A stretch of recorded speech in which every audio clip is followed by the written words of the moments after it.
Are you there? Is everybody where you want to be? You like your circle? Functional. Good? You sure? Yes, we're happy. You ready to press submit? I'm not.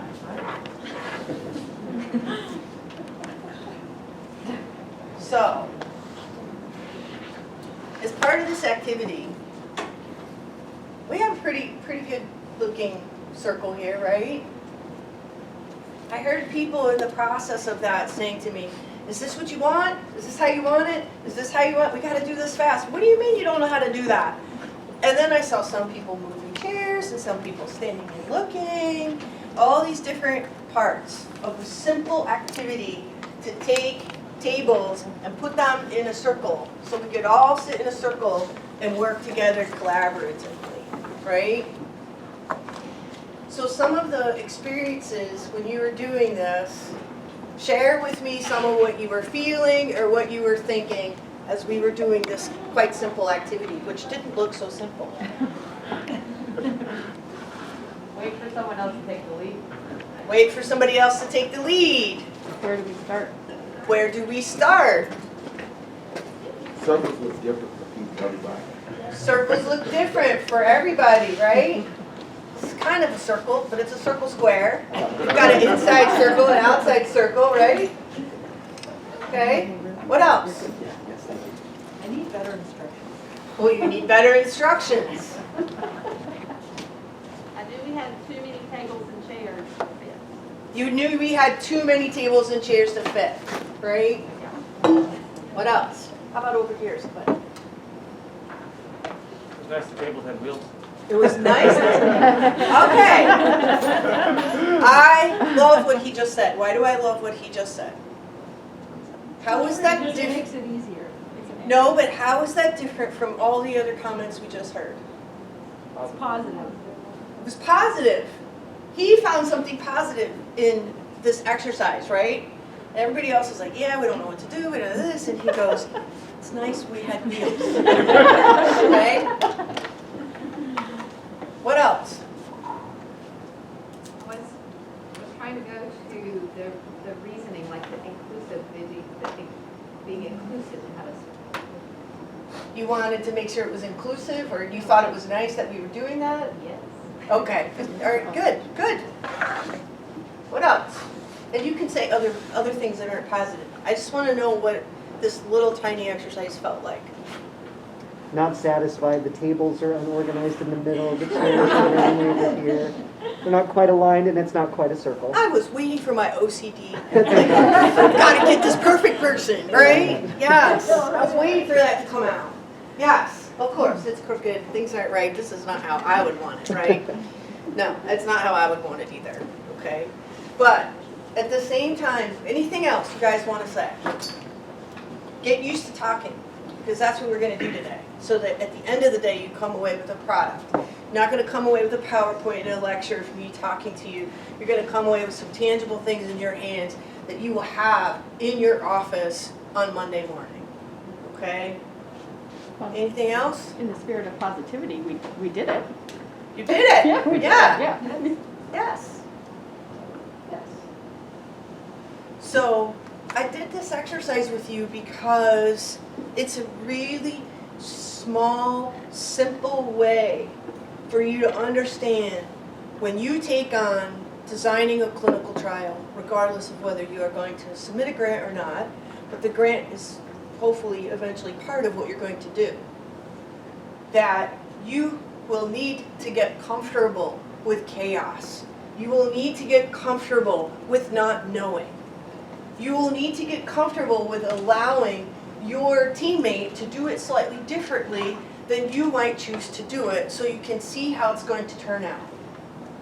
We're all brilliant. You wouldn't be here if you weren't brilliant, which means to a certain degree we all think we know how to do everything, right? And so one of the biggest lessons I've learned as part of a team is being used to chaos, being used to turning things upside down in ways that I've never looked at them before, listening to people who know things I don't know and think very, very, very differently than I do. okay? And this was just a way for us to see that. And then in the middle of it, there's always this beautiful person on my team, and I never will know who it will be, okay? When we're all frantic, and we're all running around, and we're trying to do everything perfect, and make all the lines and the chairs, everything great, we all think we want it our way because we know best, and somebody goes, but we have wheels, okay? And I'm gonna tell you who probably the most important person on your team is. The most important person on the team is the person who reminds you you have wheels. And why will I say that? It's not the person who has the most brilliant idea all the time. Because doing randomized clinical trials and doing research with randomized clinical trials and writing grants for a profession and for a living is not a sprint. It is the longest, hardest endurance race you will ever run in your entire life if you want to do it for 40 years. That's my goal. I've been doing it for 18. I'd love to do it for another 20. Okay? And the only way you do that is you got members of your team that remind you about the good parts, that remind you about those sparks of optimism and hope. Okay? And he reminded us that, what's your name? John. John, thank you. He reminded us that we have wheels on the chairs this morning. But I want to ask you, how do we all remind ourselves that we have wheels when we're in this process? And that's where I'm going to share a little bit of my story and how I came to do this work. Because without the memory that you have wheels, and I love using this metaphor, thank you. We're lucky they actually did have wheels. You're not going to be able to maintain the stamina or the pace or the dedication that you need, okay? And not only do we need one person, we all need to remind ourselves of that on a constant basis, but there is something about doing research that was said to me by several professors when I was coming through the program here at UNCG. And that is, they said, you are not going to be a researcher without a deep-seated passion for that work. And you need to know the why behind the what in your life if you're going to succeed at this. So, my story is that I started out, like many of you, I was born and raised, I was born in North Carolina, moved up and down the East Coast. No one in my family went to college. I was a first generation college student. I went to college thinking I was going to become a physical therapist or something like that. I found exercise science program, and at the time it was called health and physical education. We didn't use the fancy terms like we do now. And I loved it. I fell in love with it because I loved movement and all of that. And so I majored in that at East Carolina and got my specialty in athletic medicine. Thought I was going to be an athletic trainer and decided, nope, don't want to do that. Don't want to teach in public school, not going to do that. So I stayed on and did my first master's there and did it in biomechanics. Got a chance to do some cool stuff with some Olympic athletes. And then went to work. Worked for 5 years as an instructor at East Carolina and then chaired a department and coached, lived pretty much like the life of most people with my background or degree. And then during the time I was working, and if you guys heard this yesterday, I apologize, but I think some of you are here who might not have heard this story yesterday. 3 things happened. My grandmothers were sick with cancer and I helped take care of them. I started working with the Relay for Life and I chaired the fundraiser in my county for 3 years. We raised a lot of money and I got to meet a lot of cancer patients and survivors one-on-one who were using walking and exercising and moving. And they were doing it to get ready for the relay, but they started to share these stories with me about how it was changing their life and their trajectory of their disease and how they felt like some of the improvements they were seeing were due to their physical activity. And then the third thing was I had a chance to go to a place in Stevens Point, Wisconsin, and I saw these things that I had never seen before, being a person who was raised in the United States, At that point, there were no yoga studios everywhere. So I met my first yogi instructor, I met my first Tai Chi instructor, did my first classes, I met shaman healers, I met Native American healer, I met people who did acupuncture, I can't even touch therapy, all kinds of really interesting, what we then called alternative medicine. Okay? Now we call it integrative medicine. And I remember the first day that I was sitting in a yoga class, and those of you who have background in kinesiology, I think you'll really appreciate this if you've taken any sport psych classes. But I remember when I was sitting there listening to this yoga person describe yoga and teach about movement in the way that they did with yoga. And all of a sudden, it was like I had this gigantic aha moment. And I thought, oh my God, this is how you teach people how to get into a state of flow. And they know how to do it, and they've known how to do it for generations. And this is the stuff that we're trying to teach people how to do with sport.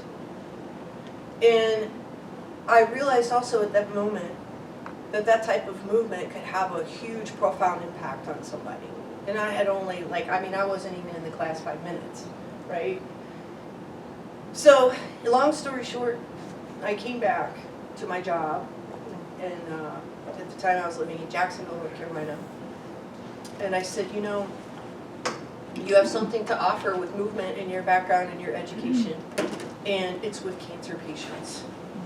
You need to take the stuff that you know, and you need to go and you need to work with them. Only I didn't have a PhD at the time. And I thought, okay, well, if you're gonna do this, you gotta go get your PhD. And I was very practical, right? Because, you know, first generation college student, I didn't have a lot of resources in my background. My job paid okay, but, you know, this is a North Carolina teacher's job. I don't have to say anymore, right? So, we only had one school in the state of North Carolina that offered a PhD at the time, and it was UNCG. I could afford in-state tuition. I applied. Diane Gill graciously accepted me, and I came here as a student, and I love to laugh and tease some of my professors these days because I came in, you know, looking like a granola who just walked out of the mountains of outside Asheville. Smelling like patchouli with my Birkenstocks on, and I've upgraded. I still wear my Birkenstocks, but I put on my fancy shoes for you today. And I came in saying I want to work with cancer patients, which was the first thing that everybody went, what? You don't want to work with athletes? And 2, I wanted to do things like Tai Chi and yoga, not running or weightlifting or things like that. They were wonderful, and they let me do all kinds of things that were very fringy, I would describe it as, okay? I'm still doing things that are very fringy. But I'm sharing that story with you because my why is my grandmother's. That's what brought me to my PhD. That's what brought me to wanting to do this work. What is my why now? My why now is my grandmother's, several of my great aunts, my father, and my mother. That's how much cancer is touching my life. So, why is that important? Because on the days when I'm tired and all my friends are going out to watch the Buffalo Bill game on a Sunday and I want to write a grant and I know I need to put in those hours, it's a no-brainer for me to give up watching a football game and spend 4 hours working on my grant.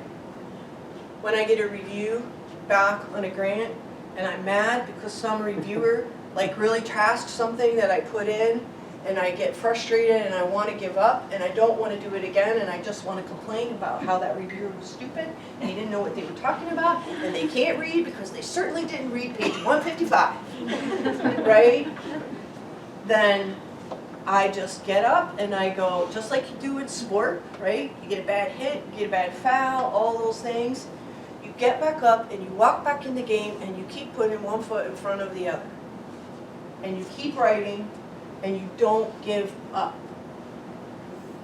So I start this off today with this kind of message, right? Because I think people think that part of this is you just get smart enough and you just somehow have a magic recipe and it works. Tell me something that you did in your life that was extremely hard. You didn't know how to do it to begin with. It was really hard. You asked people's advice on it. People gave you opinions and things, but maybe they didn't really know how to do it. And you absolutely had to figure it out. And then, well, the first time you tried it, you fell down. The second time you tried it, you fell down again. And the third time you fell down again. And the fourth time you fell down again. And miraculously, one of those times, you succeeded. Do you have some experiences like that?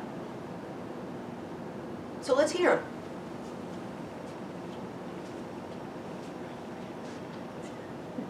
You are nodding your head. Come on. Put me on the spot here. I'm going to put you on the spot a lot today, so I get appreciate comfortable with it.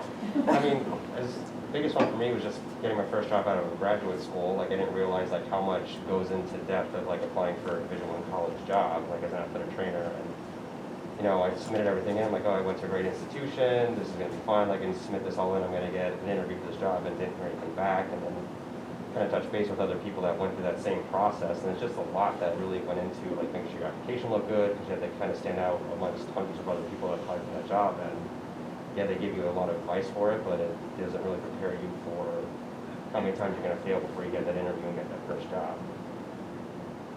And you got a job though, right? I did get a job. I worked at that place for 6 years before coming back here. See? And you kept going back. You kept going back. That's a great example. Somebody else share something. It can be anything. It doesn't have to be a job. Just tell me something that you had to do that was really hard, made you uncomfortable, it wasn't easy. You didn't do it the first time and get it.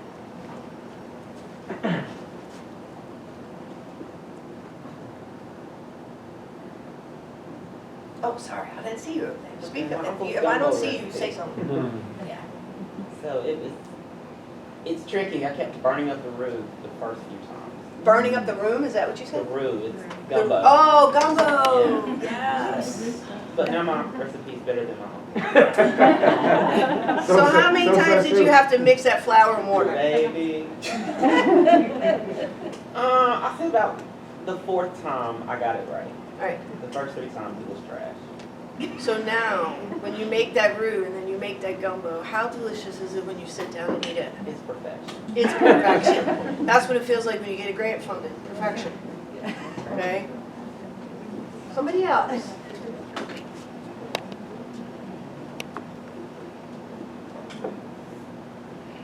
Give me some.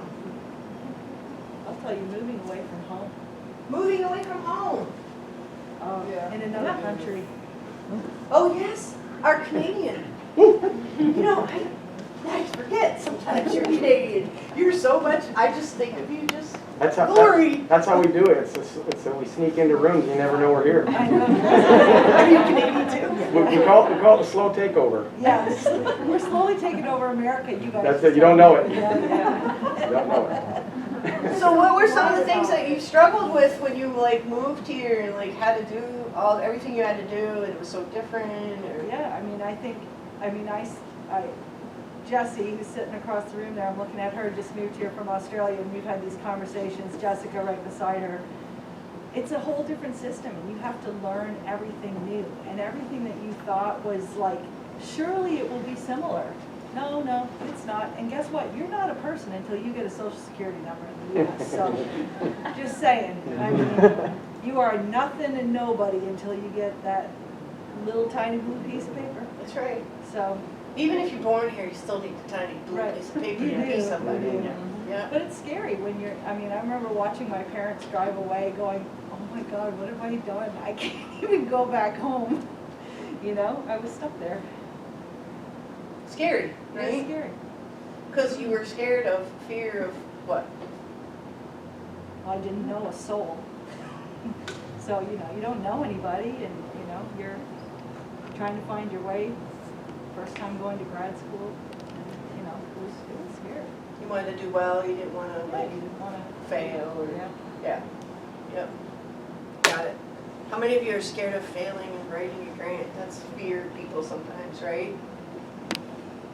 Get used to being scared of failing. Actually, don't be scared of failing. I tell people what you need to be is expect to fail and welcome it. And if that doesn't make you uncomfortable, I don't know what will, right? So for those of us who are used to succeeding because you got into college and you got into grad school and you're now a professor and whatever, you have all these things that you've done and you've done really well. We're not used to failing. Get used to failing. You can't win if you don't play. Yes, I love it. You can't win if you don't play. And what happens every time you fall down? When a little kid is learning how to walk, right? They have their motor development, they're developing their ability to walk. What happens? They fall down, they get up. They fall down a bazillion times. Have you ever seen them fall down, like plop down on their cute little rear end, and then all of a sudden they go, ha ha ha ha ha, they just start laughing, right? Imagine if we could do that as adults. Here comes my grant review. It's unscored.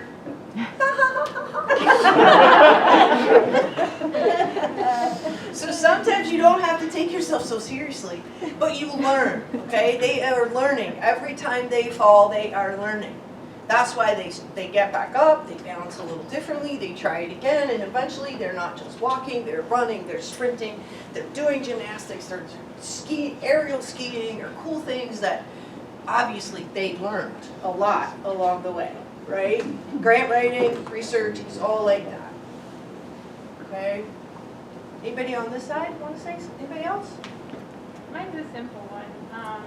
So I'm taking an R class for coding, and I can't tell you how many times I've gotten warning errors and things like that in coding, and then when you finally get it right, it is like hallelujah. That's some dedication. Programming and coding. Because I remember learning how to write all that syntax for SAS. And I love giving that to my biostatisticians now. It's hard. It's hard. It's frustrating. You miss one little space or one little comma or something. A little That's- parentheses. Yes, yes. Ugh, yeah, hard. Anybody else? Yeah. Trying to publish my first manuscript. Oh, doozy. Yeah, Tell us about it. took over a year and a half of back and forth comments between one professor in particular, but it just was like continuous knocks and continuous editing and continuous work to where I almost gave it up. So it was fun. Great. Yeah, so yeah, eventually got accepted for over a year and a half or so. So it's good. And you just kept going back and going back and going back. Yep. Right? Yep. You said a few explicatives when you were drinking the cocktail at home afterwards, right? Yeah. But you kept going back, back, Yeah. back. Yep, it was a rough time. Sure. Great. You got it published though, which is important. Anybody else? I guess I'll share one. So I have bees and chickens, and I didn't grow up with livestock. This has become a thing later on in life. And you quickly realize when you have livestock that if you make mistakes, usually something dies. And so I've made several mistakes that have with very serious consequences. And I've realized that the way that I approach my livestock care now is very similar to how I approach my job. And that I am constantly researching, I'm constantly reading other people's experiences, trying to learn from other people's mistakes, learn strategies that are effective, learn hacks and all that kind of stuff to make it work. And so I think that there's value in like putting yourself in a position where things are a little more high stake than this, and learning from that. And then it makes this not seem as important, I guess, or as high stakes. Because it feels like it's really high stakes, doesn't it? Yeah. It Yeah, feels that like means it's that, my yeah. life, it's my career, it's my paycheck. I'm on soft money, it's my job, right? And then if you think about the people that you're trying to help, you think about the fact that, if I don't get this right, am I gonna hurt them in this trial? There's lots of things that can cause you to stay awake at night, right? So it is pretty high stakes, right? Because you're working with humans, you're putting them at risk, but at the same time, you're smart, you're conscientious, you're caring people, you're gonna do a good job at it. Trust yourself that you're not gonna hurt somebody, you're not gonna get it wrong in that way, and you're actually gonna provide some benefit. You do have to trust that side of yourself. So sometimes people will come to me, they're designing an intervention for a trial, and they get really nervous. A lot of my exercise science folks that come with me now, or even some of my nutritionists, would say to me, "But what if I get it wrong? Like, what if I hurt this person?" You know, they're very intimidated about walking into a chemotherapy clinic with an advanced cancer patient, and then trying to act. What if I hurt them? And I'm like, well, you realize that you could hurt, you know, Mrs. Smith over here, who's apparently healthy. You could give her this prescription and she could have a sudden cardiac arrest. That's no joke. Are you worried about that, or do you trust yourself that you're going to talk to her, you're going to learn enough about her, and you're going to prescribe that exercise for her properly, right? With as most, you know, being as judicious and caring and non-negligent as possible, right? So that's something that comes up sometimes when you're working with people, maybe not with apparently healthy, you know, adults or athletes as much as if you're choosing to work with a clinical population. A lot of times people get very nervous about that. But I would trust yourself, because most of you have a lot of applied experience in doing what you do, and you've worked with a lot of people, so you have a lot of what we call N of 1 studies to draw on from your experiences. Anybody else? Okay. So why do you think I'm spending so much time talking about this? Because all of you want the secret recipes to the abstracts and the ancillaries and all that, and I'm going to give those to you, but why am I spending this time talking about this?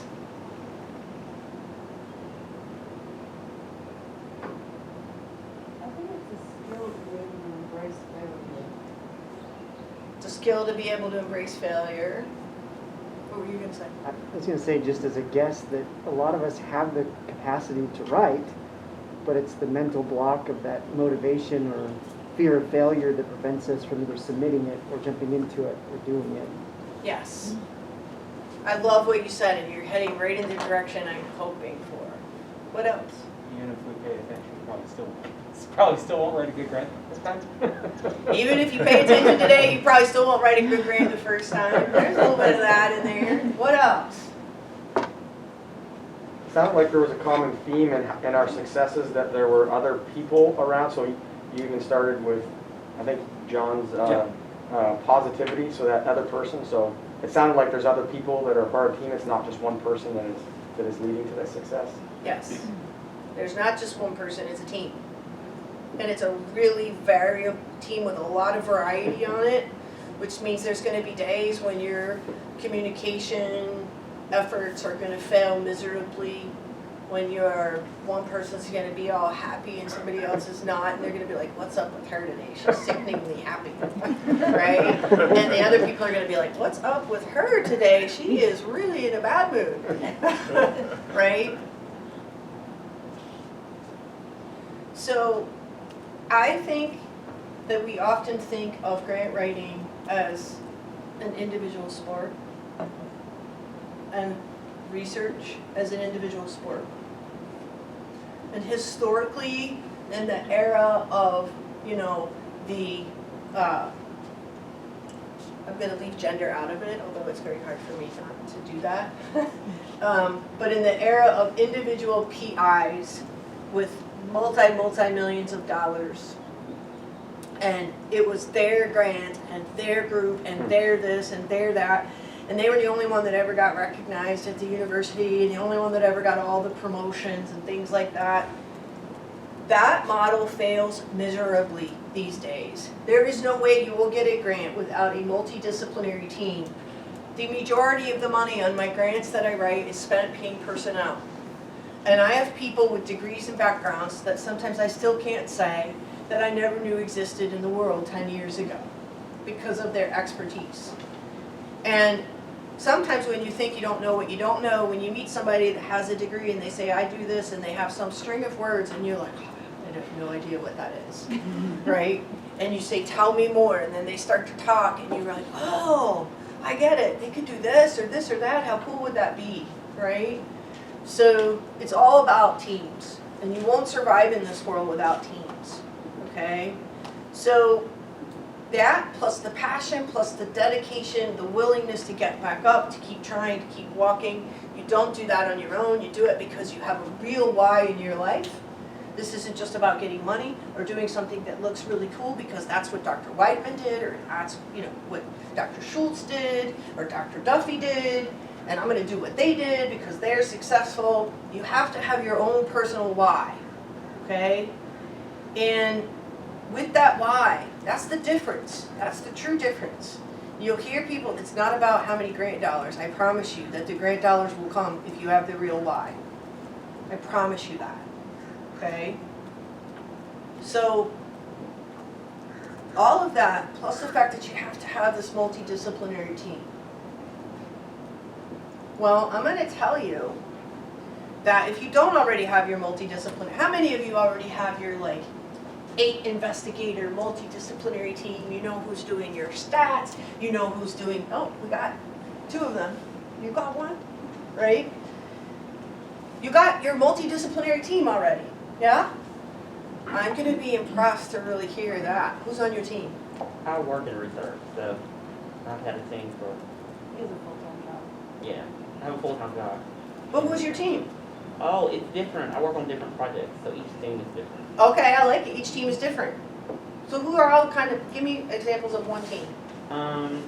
The main thing, there's always a statistician, there's a scientist, scientists with specific expertise for whatever the research is we're doing. We'll have laboratory folks, pharmacists if there's a drug, we have community folks, we triage community. Who else do we have? For the sites, we have outreach workers, we'll have nurses, it's all different types of people. So you got a big team. Lots of cool people on it, doing cool things. Yeah. Right? Very good. So, a lot of you didn't raise your hand. You don't have a team yet for your projects or your research or your clinical trial that maybe you're going to develop and do.